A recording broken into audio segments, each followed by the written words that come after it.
Good morning students, कैसे हैं आप। उम्मीद है आप सभी लोग अच्छे होंगे। आइए आप सभी लोगों का मैं अपने चैनल लेसन चिकित्सा में स्वागत करता हूं। आज की नई वीडियो आपके सामने प्रस्तुत है। इस वीडियो में मैं आपको अलंकार से जुड़े हुए कुछ बहुविकल्पी प्रश्नों को लेकर के आया हूं। तो बिना देर किए हुए हम सीधे चलते हैं, उस अलंकार की वीडियो को देखते हैं, उन प्रश्नों को देखते हैं कि वो प्रश्न कौन कौन से हैं। तो आइए आप सभी लोग इसका जवाब दीजिएगा, अपना आंसर मेरे आंसर से मैच कीजिएगा, तभी आपको पता चलेगा कि आपकी तैयारी कितनी अच्छी है और कितनी अभी अच्छी करनी है, कितनी बाकी है। तो आइए बिना देर किए हुए पहुंचते हैं अपनी स्क्रीन पर। स्क्रीन पर पहला प्रश्न दिख रहा होगा आपको, अलंकार में उपसर्ग है। हम यहीं से प्रश्न की शुरुआत करते हैं। अलंकार में उपसर्ग है, कौन सा उपसर्ग है? पहला ऑप्शन है अ, दूसरा ऑप्शन है अलन, तीसरा ऑप्शन है कार और चौथा ऑप्शन है अलम।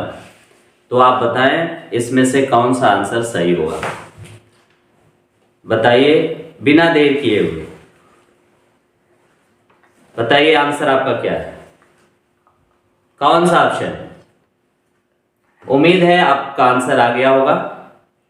चौथा ऑप्शन इसका सही है। चौथे ऑप्शन में क्या है?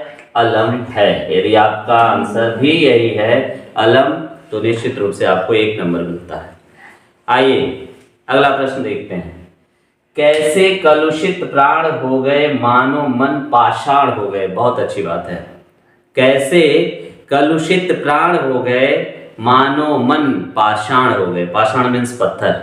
मानो, आप यदि अलंकार की कुछ डेफिनेशंस हैं, कुछ ट्रिक्स हैं, वो आप पढ़े होंगे तो निश्चित रूप से आपको पता होगा। और आप मेरी एक वीडियो है जिसमें इस अलंकार के ट्रिक लगाए हुए हैं, दिए गए हैं, बताए हुए हैं, तो आप उस वीडियो को भी जाकर देख सकते हैं। मैं उसका लिंक अपने इस वीडियो में दे दूंगा, इसके नीचे उस लिंक को डिस्क्रिप्शन में दे दूंगा, आप वहां से भी जाकर के देख सकते हैं। तो आइए देखते हैं कि कैसे कलुषित प्राण हो गए, मानो मन पाषाण हो गए। यहाँ पर जनु जनहु, मनु मनहु, मानो जानो, ये सारे शब्द यदि लगे होते हैं तो आपको पता है कौन सा अलंकार होता है? मनु मनहु जानो मेरे भाई। और क्या होता है? उत्प्रेक्षा अलंकार कहाए। तो जहां पे जनु जनहु जानो ये सब लगा रहता है, वहां पे उत्प्रेक्षा अलंकार होता है। तो इस ऑप्शन में देखिए कहीं है क्या उत्प्रेक्षा अलंकार? मानो मन पाषाण हो गए, उत्प्रेक्षा अलंकार है क्या? श्लेष, यमक, मानवीकरण, उत्प्रेक्षा। मीन्स इसमें भी कौन सा ऑप्शन सही होगा? चौथा ऑप्शन सही होगा आपका, मीन्स उत्प्रेक्षा सही है। आइए अगला प्रश्न देखते हैं। तीसरा प्रश्न, प्रगति पर। मेघ आए बड़े बन ठन के संवर के। इसको तो हर व्यक्ति बता देगा। मेघ आए बड़े बन ठन के संवर के, आपको कविता याद है? क्लास 9th में आप पढ़े होंगे, मेघ आए बड़े बन ठन के संवर के। और आगे क्या है?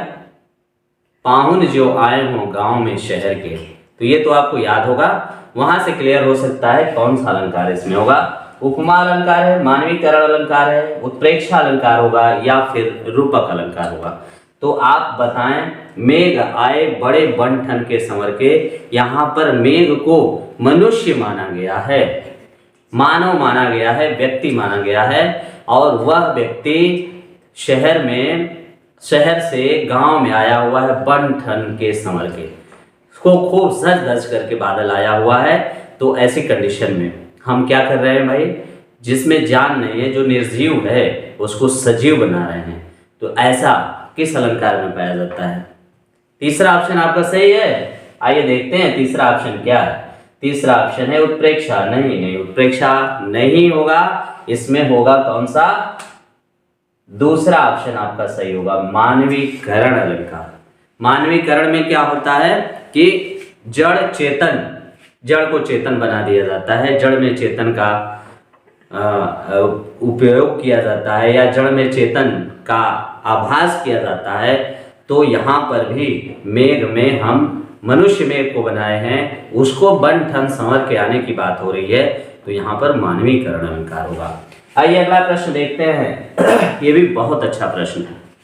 देखिए क्या है, वर को छोड़ और वर ले लो, गजब की बात की गई है इसमें। वर को छोड़ और वर ले लो, इस पंक्ति में कौन सा अलंकार है? वर को छोड़, वर मीन्स क्या होता है? पहले वर का मतलब है पति और दूसरे वर का मतलब है वरदान, ब्लेस। आप ये बताइए कि एक ही शब्द जब दो बार आता हो, दोनों के अर्थ अलग अलग हो, तो कौन सा अलंकार होगा? आपको पता है। अच्छा, ये जानते हैं ये कहानी कहाँ की है? वर को छोड़ और वर ले लो, ये कहानी उस समय की है जब सती सावित्री के पति सत्यवान का प्राण लेकर के यमराज जा रहे थे। तो सती सावित्री यमराज से वर मांगती है, यमराज के कहने पर ही। तो उन्होंने एक वरदान दिया हुआ था कि जाओ तुम पुत्रवती हो जाओ। जब ये बात उन्होंने कहा, उसके बाद भी सावित्री उनके पीछे पीछे चलती जा रही थी। फिर उन्होंने देखा मुड़ करके तो सावित्री आ रहे थे। फिर उन्होंने प्रश्न किया कि अरे अब क्या चाहिए तुमको? तो जितना वरदान मांगी मैंने पूरा कर दिया, दे दिया। उन्होंने कहा नहीं, कहाँ आपने दिया? आप मुझे पुत्रवती होने का वरदान दिए हैं और आप तो मेरे पति को लिए जा रहे हैं, फिर आपका वरदान कैसे पूरा होगा? अब इस बात में यमराज खुद अपने सवाल में ही फंस गए और इस वजह से सत्यवान को वापस करना पड़ा, उसके प्राण को वापस करना पड़ा, उसे जिंदा करना पड़ा। जबकि उस यमराज ने कहा था कि वर को छोड़, वर माने पति को छोड़ करके कोई और वरदान मुझसे मांग लो। उसने कहा ऐसा नहीं हो सकता। तो आइए यहाँ पर ये उस समय का प्रसंग है, इसमें है वर को छोड़ और वर ले लो। इसमें आपको मिलेगा एक ही शब्द जब एक से अधिक बार आए, उसके अर्थ अलग अलग हो, सब जितनी बार आए उतनी बार अर्थ अलग अलग है, तो वहां पर कौन सा अलंकार होगा? बताइए। यमक अलंकार होगा। तो यमक अलंकार इसमें देखिए कहीं दिया हुआ है, तीसरा ऑप्शन है यमक अलंकार। उम्मीद है आपको प्रश्न समझ में आ रहे होंगे, और यदि समझ में आ रहे हैं तो फिर कहना क्या है आप जानते हैं, लाइक जरूर करिएगा, इसके बाद सब्सक्राइब कर दीजिएगा, फिर शेयर करना मत भूलिएगा। फिर आगे का प्रश्न देखते हैं। अगला प्रश्न है, तुम तो काल हाँक जनु लावा। तुम तो काल हाँक जनु लावा। इसमें देखिए एक ट्रिक है, एक शब्द है जिसकी वजह से इसे बताया जा सकता है कि इसमें कौन सा अलंकार है। तुम तो काल हाँक जनु लावा, जनु इसमें लगा हुआ है, तो जब जन, जनहु, जानो, मनहु, मानो लगा रहता है तो कौन सा अलंकार होता है? उत्प्रेक्षा अलंकार होता है।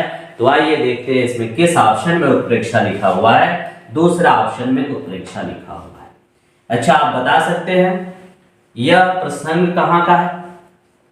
चलिए इसका जवाब आप कमेंट बॉक्स में दीजिएगा कि यह प्रसंग है कहाँ का। इसके बाद आइए अगला प्रश्न देखते हैं। इधर उठाया धनुष क्रोध में और चढ़ाया उस पर बाण, धरा सिंधु नभ कांपे सहसा, विकल हुए जीवों के प्राण। बहुत अच्छी लाइन यहाँ में देखने को आपको मिल रही है। बहुत अच्छे प्रश्नों का कलेक्शन है, सिलेक्शन है। उम्मीद है आप भी इन प्रश्नों को करके सिलेक्शन जरूर प्राप्त कर सकते हैं, जरूर 2-4 नंबर आपके मार्कशीट में बढ़ सकते हैं। तो निश्चित रूप से आइए इसको हम देखते हैं। इधर उठाया धनुष क्रोध में और चढ़ाया उस पर बाण, धरा सिंधु नभ कांपे सहसा, विकल हुए जीवों के प्राण। तो यहाँ पर किसी भी बात को चढ़ा बढ़ा करके कहना, बढ़ चढ़ कर वर्णन जहाँ होता, अतिशयोक्ति का चयन नहीं होता। जहाँ किसी बात को बहुत बढ़ा चढ़ा करके कहा जाता है, बहुत बढ़ा चढ़ा करके कहा जाता है, ऐसी कंडीशन में अतिशयोक्ति अलंकार होता है। आइए यहाँ भी देखिए, धरा सिंधु नभ कांपे सहसा। इधर उठाया धनुष क्रोध में, जब गुस्सा आती है तो धनुष को उठाया जाता है और उस पर जब बाण चढ़ाया जाता है, बाण लगाया जाता है, तो इस चीज दृश्य को देख करके धरा सिंधु नभ सभी कांपने लगते हैं। ऐसा संभव नहीं है, इस बात को बहुत चढ़ाया बढ़ाया गया है, तो ऐसी कंडीशन में यहाँ पर अतिशयोक्ति अलंकार होगा। आइए दूसरा ऑप्शन आपका सही हो जाएगा। आगे देखते हैं, ये भी बहुत अच्छी बात है, ये तो आप अपने से कर सकते हैं। देखते हैं कितने लोग करते हैं। देख लो साकेत नगरी है यही, देख लो साकेत नगरी है यही, स्वर्ग से मिलने गगन को जा रही। बताइए इसमें कौन सा अलंकार? पहला ऑप्शन उत्प्रेक्षा, दूसरा श्लेष, तीसरा मानवीकरण और चौथा अतिशयोक्ति। बताइए आप बताइए, आप लोगों में से कौन बताएगा? गुड, चौथा ऑप्शन करेक्ट, अतिशयोक्ति अलंकार होगा। यहां पर भी बात को चढ़ा बढ़ाकर कहा गया है। मतलब साकेत नगरी इतनी ऊंची है, उसमें जो मकान बने हुए हैं, जो शिवालय बने हुए हैं, इतनी ऊंचाई पर है कि वो लग रहा है कि गगन में स्वर्ग से मिलने के लिए जा रही है।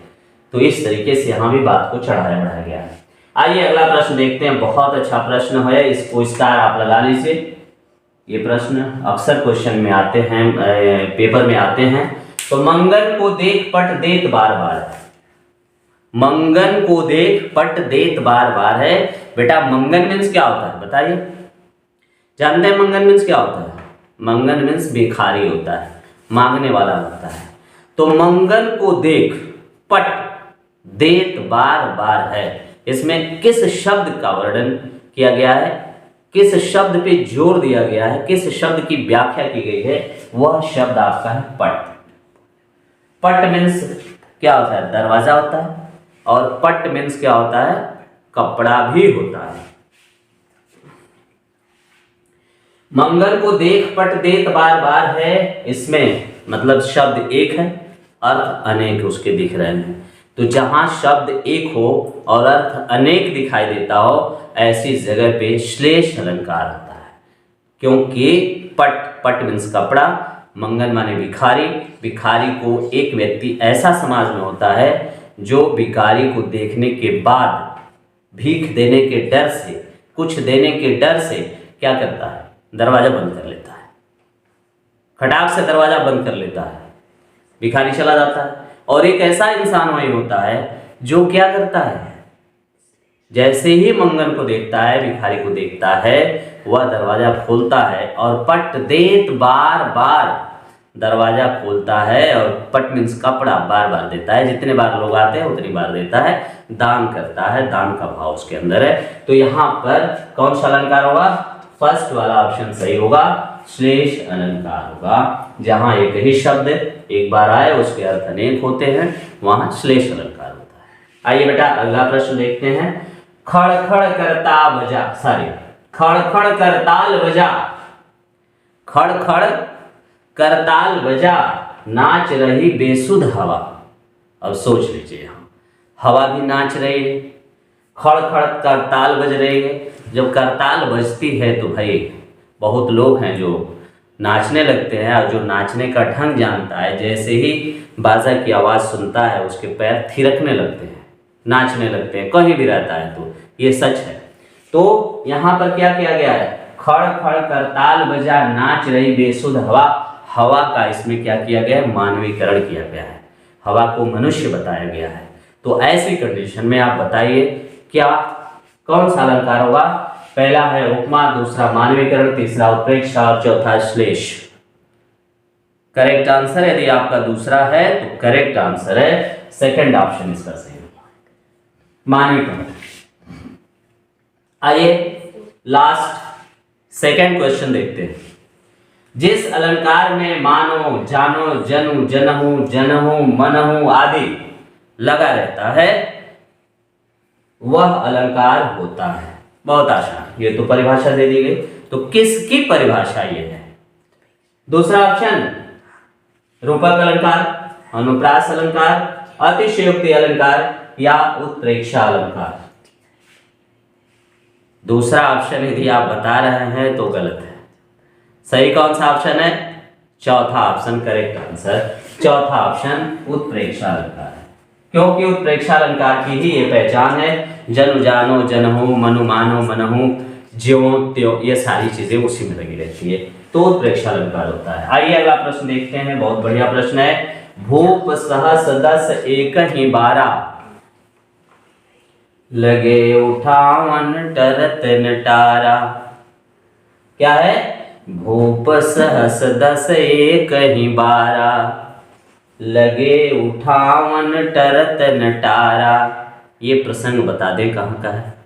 यह प्रसंग धनुष यज्ञ जब चल रहा था जनकपुर में, जब धनुष यज्ञ प्रोग्राम चल रहा था तो उस धनुष यज्ञ में क्या बताया गया था, धनुष यज्ञ में धनुष रखी गई थी और जनक जी का ये प्रण था कि धनुष को जो भी तोड़ेगा या धनुष की डोरी जो भी चढ़ाएगा उसके साथ सीता का विवाह कर दिया जाएगा।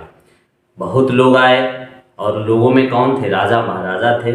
सब लोग बैठ करके देख रहे हैं, प्रयास कर रहे हैं और सब लोगों ने जब प्रयास कर लिया और देखा कि अकेले तो काम ही नहीं हो रहा है तो सभी राजाओं ने मिलकर के एक साथ जोर लगाया।